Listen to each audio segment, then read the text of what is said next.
ओम श्री कृष्णाय वयं नमः। भगवद गीता प्रथम अध्याय तीसरा श्लोक से हम स्टार्ट करेंगे। अत्र सुरा महेश्वासा भीमार्जुन समायुधि युयुधानो विराटश्च द्रुपदश्च महारथ दृष्टकेतुश्च केतान काशीराज च वीर्यवान् पुरुजित कुन्तिभोजश्च सेव्यश्च नरपुङ्गव युद्धामन्युश्च विक्रान्त उत्मोजाश्च वीर्यवान् सौभद्रो द्रौपदेयाश्च सर्व एव महारथा। दुर्योधन आचार्य द्रोणाचार्य के पास जाकर और ये सब बता रहे हैं और पांडवों की सेना के जो सूरवीर हैं उनको उनके बारे में बता रहे हैं। इन तीनों दोहे में चौथा, पांचवा, छठा वो भीम अर्जुन का सीधा नाम नहीं ले रहे हैं, क्योंकि उनको पता है दुर्योधन को कि भीम अर्जुन को वो नहीं मार सकते हैं। तो बोलते हैं कि अत्र सुरा महेश्वासा, कैसा कि भीमा अर्जुन समायुधि। यहाँ पांडवों की सेना को देखिए, इसके अंदर बहुत सारे लोग, बहुत सारे महारथी बड़े बड़े धनुष लेके और भीम और अर्जुन के समान युद्ध करने के लिए तत्पर हैं। कहने का मतलब ये है कि बड़े धनुष हैं तो वो बड़े जोर से प्रत्यंचा खींचेंगे और उससे जो तीर निकलेगा वो भी बड़े जोर से लगेगा। तो ये सारे के सारे सूरवीर हैं, महारथी हैं और इनका नाम यहाँ पे लिया गया है। और ये जितने भी लोग हैं इनके बारे में वो बोल रहे हैं। नाम किन किन के लिए हैं एक बार देखिए। युयुधानो विराट द्रुपद दृष्टकेतु काशीराजश्च वीर्यवान पुरुजित कुन्तिभोजश्च सेव्यश्च नरपुंगव युद्धामन्युश्च विक्रांत उत्मोजश्च वीर्यवान सौभद्र अभिमन्यु और द्रौपदाश्च द्रौपदी के पांचों पुत्र। ये जितने भी नाम यहाँ पे लिए गए हैं उसमें सिर्फ एक युयुधान को छोड़कर बाकी सारे के सारे महारथी इस युद्ध के अंदर मारे गए हैं। सौभद्र अभिमन्यु, उसका वध तो आपको पता ही है कि कैसे हुआ था, कितना छल कपट से हुआ था। ये सारे के सारे योद्धा यहाँ पर छल कपट से मारे गए हैं। और इनका जो खास बात है उस पर अब थोड़ा सा ध्यान रखिए। यहाँ पर पहले श्लोक से लेके 12वें श्लोक तक दुर्योधन क्या कर रहा है इसकी बात आई है। यहाँ पर ये इम्पोर्टेंट नहीं है कि वो क्या कर रहा है, लेकिन ये इम्पोर्टेंट है कि उसके मन में विचार क्या है, ये हमको समझना है। पहले श्लोक के अंदर बताया था कि धृतराष्ट्र महत्वाकांक्षी है और दूसरे श्लोक के अंदर बताया कि दुर्योधन राजन के जैसे बात कर रहा है। राजन मतलब अहंकार।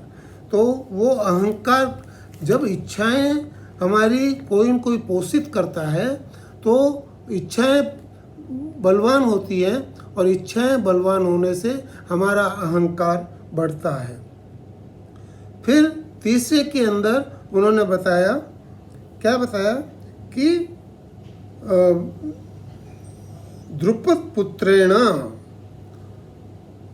ये जो द्रुपद पुत्र धृष्टद्युम्न जो है ये इसका जन्म ही इसीलिए हुआ था कि द्रोणाचार्य को मारने के लिए। तो यहाँ पर दुर्योधन उसका नाम ले रहा है और द्रुपद का नाम ले रहा है। यहाँ पर वो उनको मृत्यु का डर बता रहा है। जो अहंकार का एक बदल गया और अहंकार बता रहा है कि अहंकार दूसरे रूप के अंदर आ गया और वो मृत्यु का डर बताता है, या तो डरता है या डर बताता है। फिर यहाँ पर ये 3 जो श्लोक आए हैं ये कामनाओं के श्लोक हैं। कामना इसके अंदर बढ़ती हैं और ये इसके अंदर ये कह रहे हैं कि इन लोगों को अगर हम ख़त्म कर दें, इन लोगों को अगर हम मार दें तो पांडवों के पास कोई सेना नहीं बचेगी और हम पांडवों पे आसानी से विजय प्राप्त कर लेंगे। और इसमें आप देखिए कि जितने भी लोग हैं इसमें ज़्यादातर लोगों को द्रोणाचार्य ने मारा है। तो ये जो चीज़ है, ये छल कपट छिद्र, ये सारे कामनाएं, ये अहंकार का एक बदला हुआ रूप है। ये जो 6 श्लोक है यहाँ पर हम देख रहे हैं कि कैसे अहंकार की अभिवृद्धि होती है। अहंकार दूसरे रूपों में आता है। काम, क्रोध, लोभ, मोह, मत्सर, इन सब के अंदर अहंकार की झलक होती है। अहंकार के बगैर ये सब नहीं होता है। अहंकार की छाया में ही ये रहते हैं। तो ये हमको ये सोचना है। और यहाँ पर इम्पोर्टेंट चीज़ ये है कि अब इसको थोड़ा सा ध्यान से सुनिए कि देखिए, विचार का फल जो है वो कार्य है,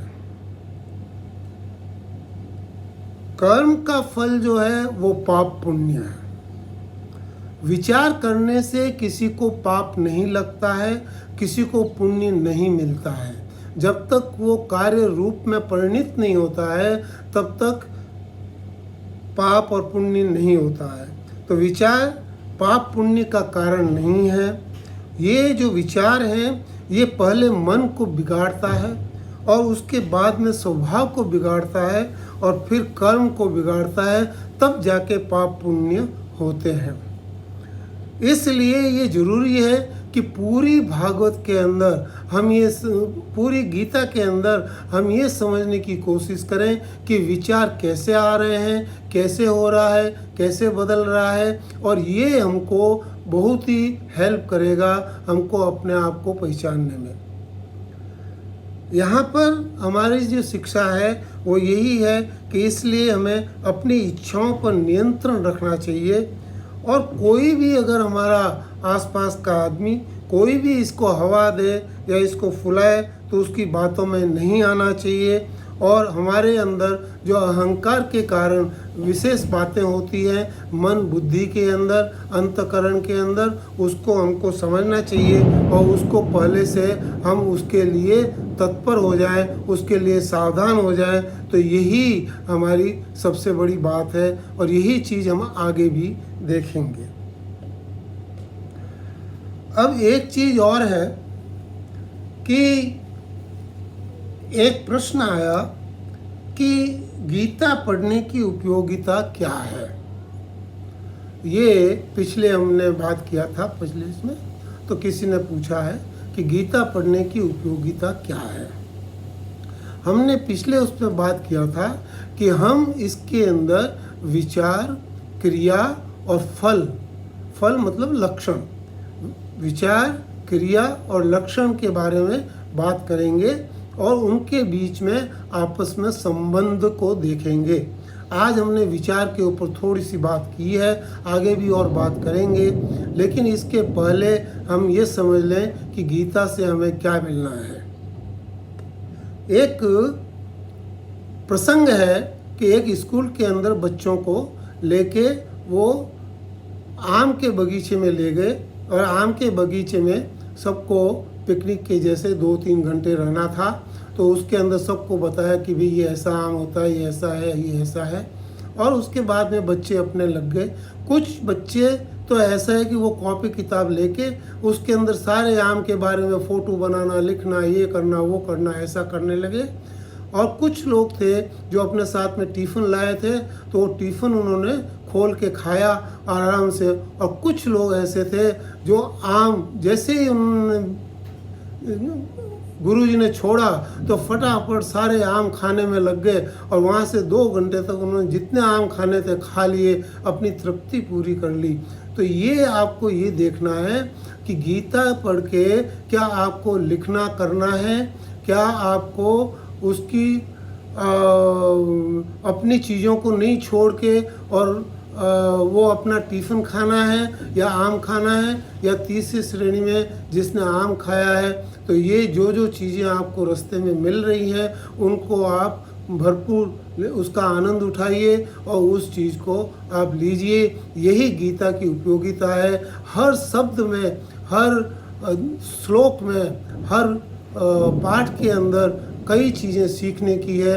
अभी आपने 6 अध्याय 6 श्लोक देखे हैं और आपको पता पड़ गया होगा कि इसमें क्या क्या सीखने को लिए है। इसलिए आप इसको देखिए और यही मेरी आपसे कामना है कि आप ज़्यादा से ज़्यादा इसको सीखें। राम राम। मैं यहीं पर विश्राम करता हूँ और वाणी को विश्राम देता हूँ और अगले उसमें हम अगले श्लोक लेंगे। राम राम। हरि ओम।